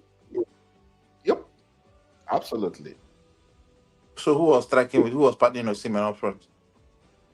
I'll call Adams. Was it Yeah, 4-4-2? I can't even remember. Anyway, that's why I say I'm not big on tactics and formation. But do you want to see that? I'm not. I mean, if you play 4-2-3-1 or 4-4-2, anyone you play, they will turn up, and once you get your deliveries right to the big man, we're winning. See, I'm dreading Eric, but Pierre-Emerick Aubameyang is a player I know very well from Arsenal. In fact, when I see him tomorrow, I'll just be shouting fourth today because even at that time, I was by a very close guy. He hurt where he left. But again, we don't even know. As journalists, we have to cover their training session. We have to cover their. So if Nigeria is not training, we're going to cover Gabon. If Gabon are doing press conference, it's the work that we came to do. We'll not say because our country people don't want to train. We will not cover them. As journalistic standards, we have to fulfill our mandate. So we'll be there. But whatever formation we use, don't use a diamond. Midfield diamond. That one, that's not the one I want to see. Any other one, that's fine. But see that midfield diamond, that was a disaster against Rwanda before the coach changed it at halftime. Please don't use it, I beg. That's the only one I don't want to see. Yeah. Kelechi, let me let you go. But how do you want to leave? Do you want to drop words of encouragement? Do you want to tell us what you saw when you got on ground? Do you just want to be a Nigerian, proudly Nigerian that you are tonight? Of course, I'm still proudly Nigerian. I'm still very, very hopeful that the matter will be resolved tonight by tomorrow morning, and the boys will turn up and play. So let's please keep the faith. God willing, things will get corrected and perfected in the NFF. It's long overdue. You can't be owing people like that. Nah. Why you're not owing yourself? Yeah, you're paying yourself, but that people. Yeah, it's not a good look at all. So hopefully everything will be sorted. So please, Nigerians, keep the faith. We'll keep bringing you people up to date and live reports from here. Thanks so much, Kelechi. Tomorrow I'm calling you out again. On Thursday after the match, I'm calling you out again. I'll see you soon. Thank you so much. Baba, now they run now. Why you get to London? Come around. Let's catch up. Thank you. We're together, my brother. All right, that's Kelechi AFC. Kelechi must find a way to put Arsenal into the conversation. You start tell us Yeah, recover. Yeah. Okay, let's start stream. Leave my live stream. Go away. I really thought, Go away. Okay, that's it. That's Kelechi. Right, there is the Rabat. So, guys, you see that's how I roll. I've given you two sources right there in Rabat, Morocco. You listen to Puja, you listen to Kelechi also. It is what it is, but look, they have just one mission. If they file out, get into that pitch on Thursday, the mission is to beat Gabon, keep their hopes alive as regards qualifying for the 2026 FIFA World Cup. I joined Kelechi and the others. Yes, we want to be at the World Cup, and we hope that the Super Eagles will, find a way, even if it's through the back door. Just get to the World Cup, and it will be, good for the country, because football, as you know, keeps us together as one. So as you can see, I'm rolling the messages. Shout out to my guys on TikTok.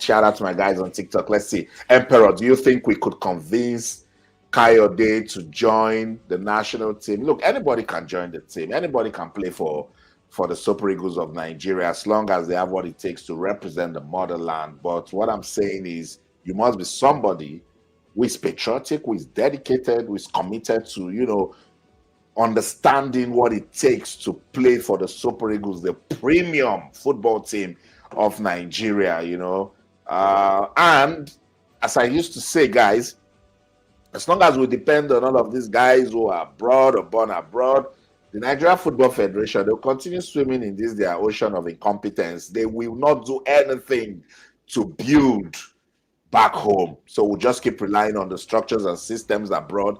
And those guys, they will carry their skills, carry everything that they have, and come and be playing on bad pitches, come and meet bad administration, come and meet terrible system. And that is why our football will keep struggling. You see what it is? That's why we must build a foundation that will work for us, back home. I'll take some comments, and if you want to be part of the show, I'm going to drop the link now. You can jump in. I say I don't want to leave tonight without addressing the South African Minister of Sports, Arts and Culture, Gayton Mackenzie, and his silly comments I made about Nigeria, because people have been saying, oh, why can't we trust the officials from South Africa? Why are we so worried? Why are we so bothered? So I just want to set the record straight as regards my stance on Gayton Mackenzie, and why I say no, we shouldn't accept those South African officials. But by the way, if you're just discovering this live stream, don't forget to subscribe, like it. This is the Fun Factory. I'm your boy, Proudly Austin. I talk sports, entertainment, and so much more, but sports is my bias. So whenever I have an opportunity to do it, I take it right. The Emperor, how do you think we can solve the problems with the NFF? It's leadership. Take off whoever is in charge. That's the first place to start. See how we can start building structures and systems collectively, and then when we have the right person that can lead our football, then we bring them in. Thank you so much, Emperor, for your comments. I see Isaac Brown saying stay. Feel the love. Those are people who watch me on television. Thank you so much. Chris Presley, I think it's time the likes of Austin Okocha, Kanu to step in and take over the glass house. We can't continue like this. It's a national disgrace. We must protest to the glass house. Shame on the NFF. So the fact say some people play football no means they will be good administrators. We need to set that record straight, because some of these guys too, they had their chance and we did not see much. Okay, I'm not criticizing them that they will not be able to do something later on, but I'm just saying let's be careful how we call on them. Some people are just players, but leadership is a different ball game entirely. Yes, Okocha, if he's ready and he believes that with his clout, his personality, he can do something, why not? Samuel Eto'o is the president of the Cameroonian Football FA, but it doesn't mean they don't have problems. I think it's about the system. What system are you coming to inherit? Famo, I'm coming to you now. I see you, but you need to stop moving.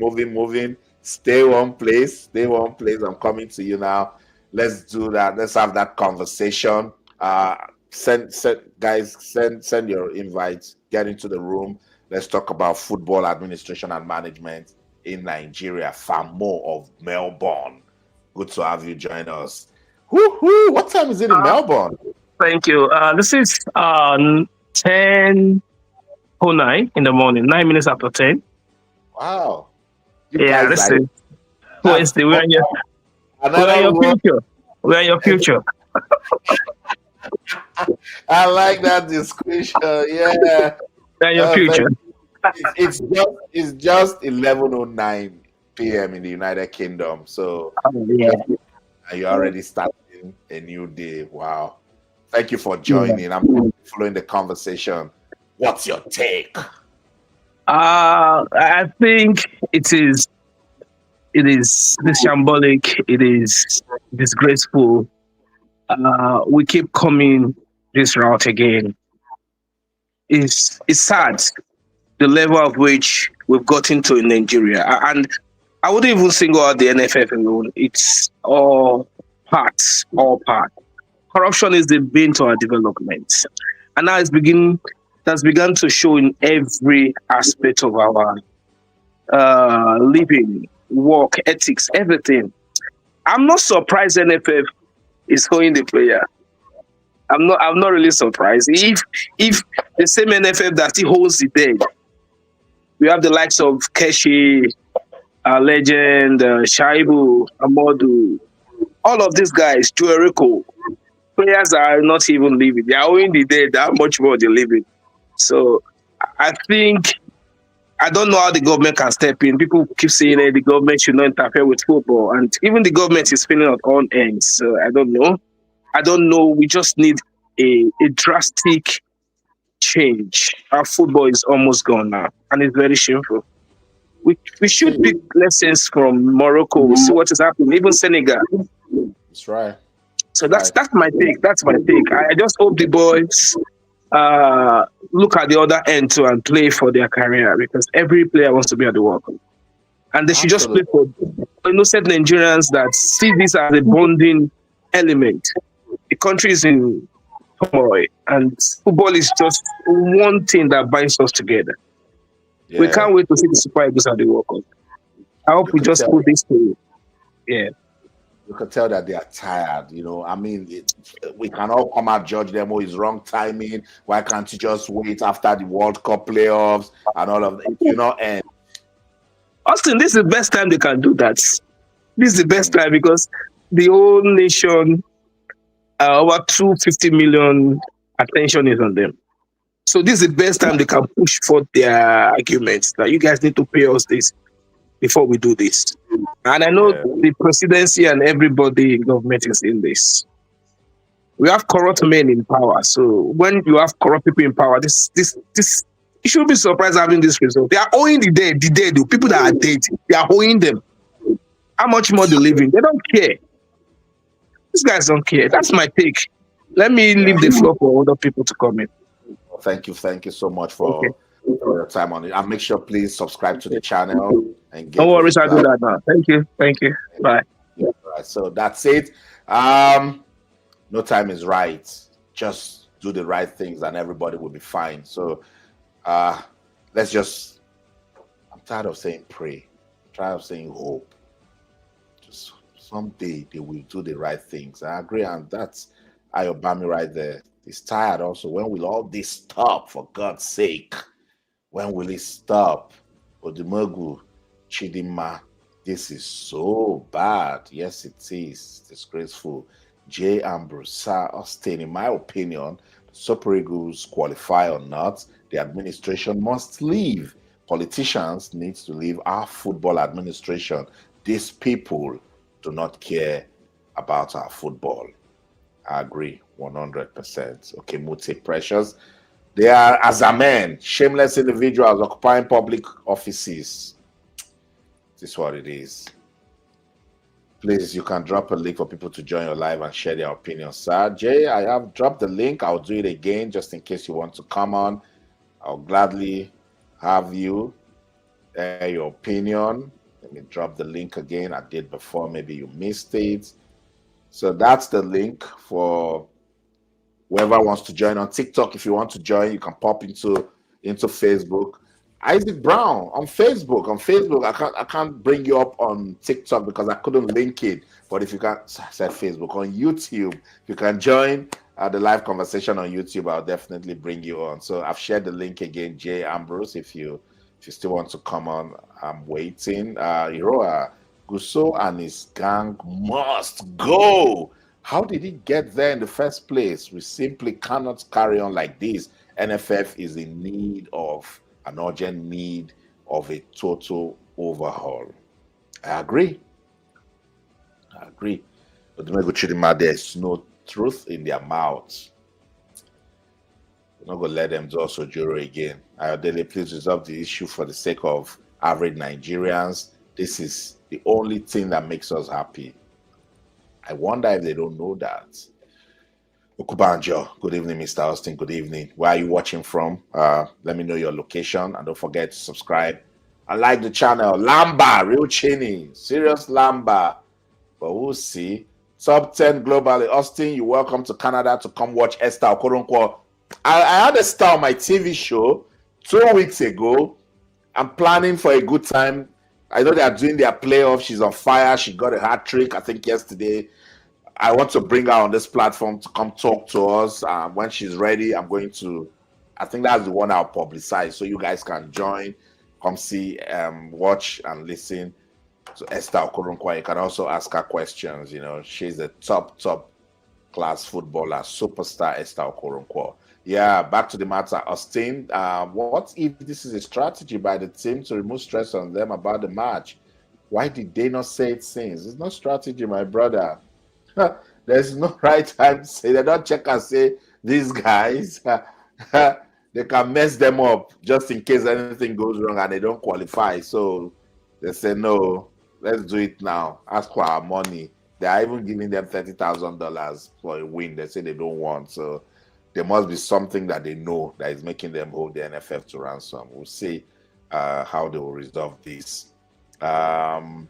In Yavuz, hello from Turkey. To all my Nigerian people, shout out to you. You guys love Victor Osimhen, right? You see what our Nigerian brother is doing for you guys. There's also Paul Onoachu. There is Wilfred Ndidi. Nigerians lighting up the Turkish Premier League. I would like to speak to you, M. Yavuz. Thank you so much for your comment. Top globally, bro. This is a strategy for them to see where to put their blame on and remove stress and tension the nation have on them. Look. We can't say this. We can't accept this because think about it. Isaac Brown, I see you just joined. You just entered the room, but please, you need to put on your camera. Let's see you. Let me be sure that you're in a well-lit environment, and then I'll admit you to have the conversation. I see you just got in. I see you, Isaac. So if you're ready, I will be ready to admit you. Also, this is no strategy. So if they didn't want to qualify, it's easy. They would have just lost to Benin Republic and nobody would cry because they couldn't beat Zimbabwe at home. They couldn't beat Rwanda in Uyo. So if Benin Republic that really wants to go to the World Cup beats them, who would have said anything? But no, they really wanted to be at the World Cup. So they won that match. It was a very difficult game. They showed, hunger. They showed passion. They were committed. I've played that highlights over and over again on this channel. So I don't want to go back to it. So that's why I disagree with your comment. Top 10 globally. Ebonlua, we must stop NFF. Ebonlua again, disband NFF. But they are the Tunji. Well done, Austin. Thank you so much. I feel the love. I appreciate you. Please send Victor Osimhen back to us without injuries. Okay, we hear you. We will be back to you. Thank you so much. The only revolution we need in Nigeria is against the mediocre NFF. I agree. They should leave. These players' bonuses are meant to be paid on time. Yeah, absolutely. Okay, Mute Precious. We have empty brains running the affairs of sports in Nigeria. Ouch. You're all shameless, corrupt administrators. Not me. I'm not an administrator. Well, the IFCC must give us another MFLA from this bunch of in the NFF. Let's be nice, guys. Why Millie? Wickedness. NFF must stop and jail This is pure wickedness.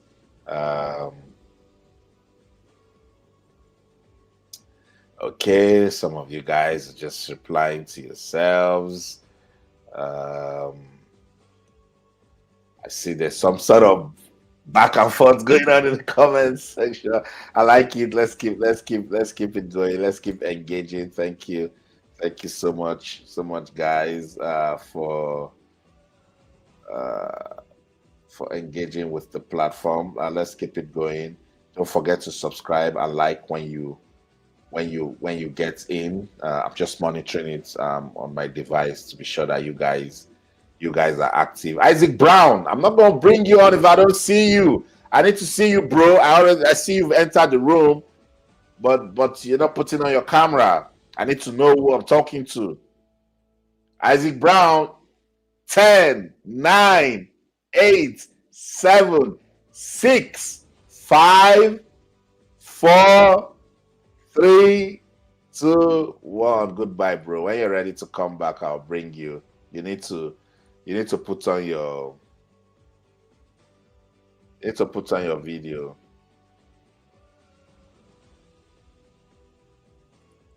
When you come on, when you send the invite, just put on your video so I can see you and then know the person I'm talking to, and we can have a proper conversation.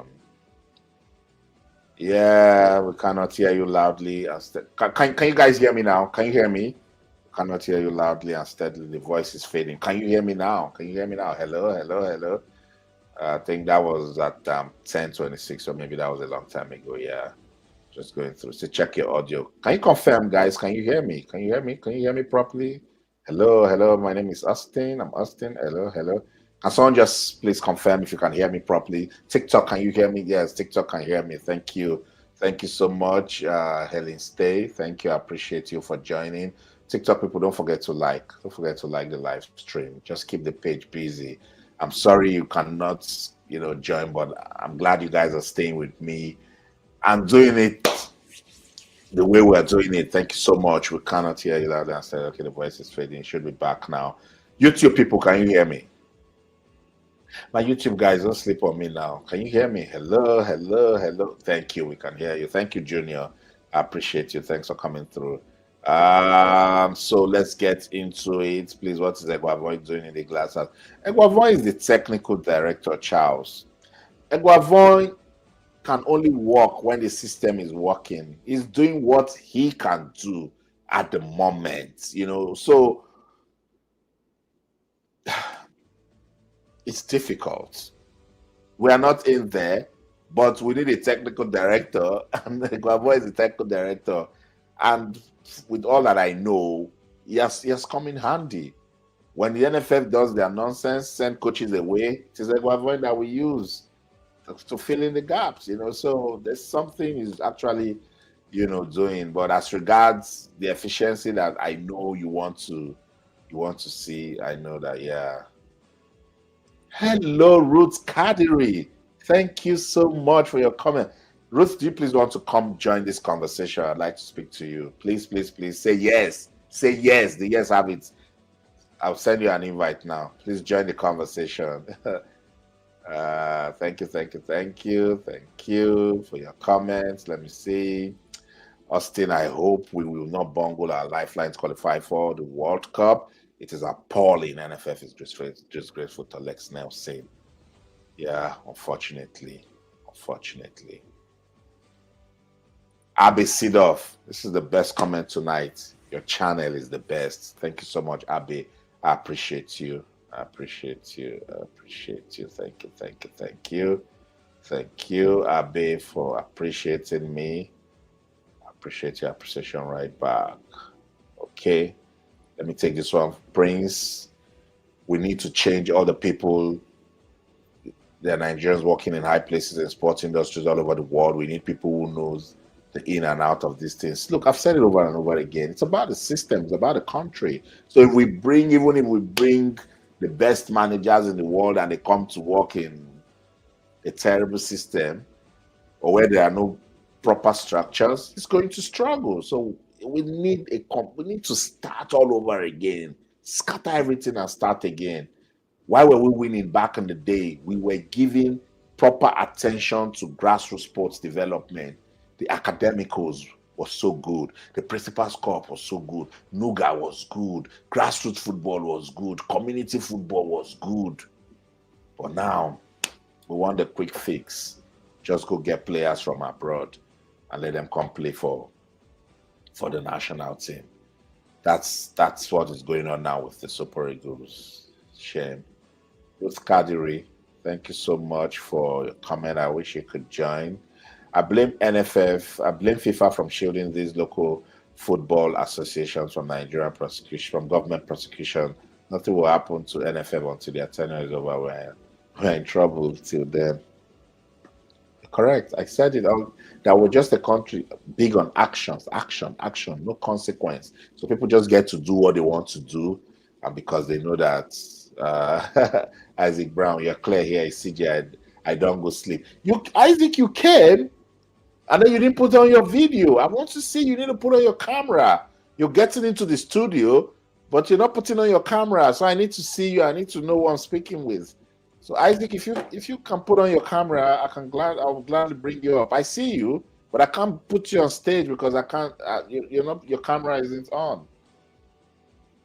Isaac, put on your camera if you want to talk to me. Otherwise, we will not have that conversation. So let me wrap up with South Africa. If there are South Africans in here, please come forward. Let's talk. I do not hate you guys. I do not beef South Africa. I love South Africa. I adore South Africa because I believe that they can be the model of sports development in Africa. They do the right things, particularly with grassroots sports development, talent development, infrastructure. South Africa is top-notch, so well done. But what I do not like, South Africa, is you not looking inwards when you have problems, and then you start looking outside. Taurid, thank you, Taurid Wahab. How are you doing, Austin from Chicago? Thank you so much for joining. Grateful fellow. Look at how competent football federation works. Example, Morocco. Look at them. Their football is the best in Africa now. Why is the MPFL not growing? We are the sponsors, TV deals, good pitches. Those are the issues, my brother.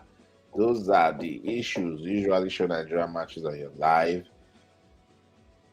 How are you doing, Austin? I said that already. Fortune is asking. No, for now, I do not show because I do not have the rights.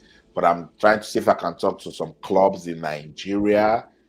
When they do the live, I can link up if they agree. But if they don't, no love lost. I'll just do my regular analysis and put it on the platform and you can follow it. I have what I call the MPFL is Beautiful series. You know, we are taking a look at, I preview and review matches, and I do the top 3 goals also. That's just my own way of developing the Nigeria Premier Football League. I say I'll wrap up with South Africa. So South Africans, your Minister of Sports, Arts and Culture, Gayton McKenzie, it went so low right after South Africa qualified for the World Cup, and he was saying on Robert Marawa's show, I think 947, in Johannesburg, it's a radio show, but they were, live streaming. He said terrible things about Nigeria. I'll play you that interview, South Africans, and I'll let you be the judge. So you listen to your Minister of Sports, Arts and Culture, Gayton McKenzie. Yeah. I want to make it very clear. I wish for them not to qualify. I just want to make that one clear. They tried. I knew what they did behind the scenes. You're a far better man than me. I knew what they did behind the scenes for us not to get there. I want them to lose. They must not go to the World Cup. And another African country must go. You don't like them that much? No, it's not that. I give the energy you give. Yeah. They don't like us, we don't like them. And that's soccer, and it's not personal. Yeah. It's like Chiefs and Pirates. They don't like each other, but it's not personal. It's not personal. It's in the life of soccer. Man and husband will not speak the day after the derby. But that doesn't mean they hate each other with their hate. But Nigeria wish us not to be the World Cup. So I'm returning that wish to say, in these 9 teams, they must find hell there. Another African country must come up and take Nigeria's place that's not as hostile to South Africa. So, Okay. Nigeria. I hear people are saying Nigeria did us a favor. No, they didn't. Nigeria did nothing for us. Let me tell you why. Lesotho, after this mishap happened, this blunder, Blunder. yeah, It's a disgrace. this disgrace happened. Lesotho didn't want to, or they didn't pay the 6,000 francs. They didn't want to proceed with this matter. The country that went to Benin was Nigeria. Nigeria and Benin, they together cooked the pot to say we can't let this matter go. I'm giving you the follow-up thing. Yes. What happened immediately after that? Yeah. Nigerian Benin, not Lesotho. Lesotho was the one that is the aggrieved party. But these two then said, no, FIFA, you can't leave South Africa. We were then, 3 points were docked from us. They were celebrating. So Nigeria went there to save themselves. They didn't go there to save us. They saved themselves. Benin was just collateral damage in Nigeria wanting to save themselves. Yeah. You know who saved us? Those players on that field. They saved South Africa. So there you have it. That's Gayton Mackenzie, South Africa's Minister of Sport, Arts and Culture. So you see, that's what it is. Be the judge. This man and everything he said about Nigeria, how do you want us in this world to accept South African officials to officiate that crucial playoff between Nigeria and Gabon? That's why we said no.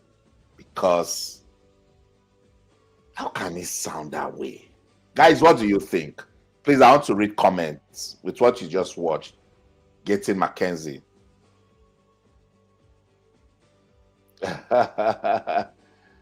What do you think? Don't listen to him. That's Nelson Mandela guy. Nelson Mandela is a top class man. It's an African hero.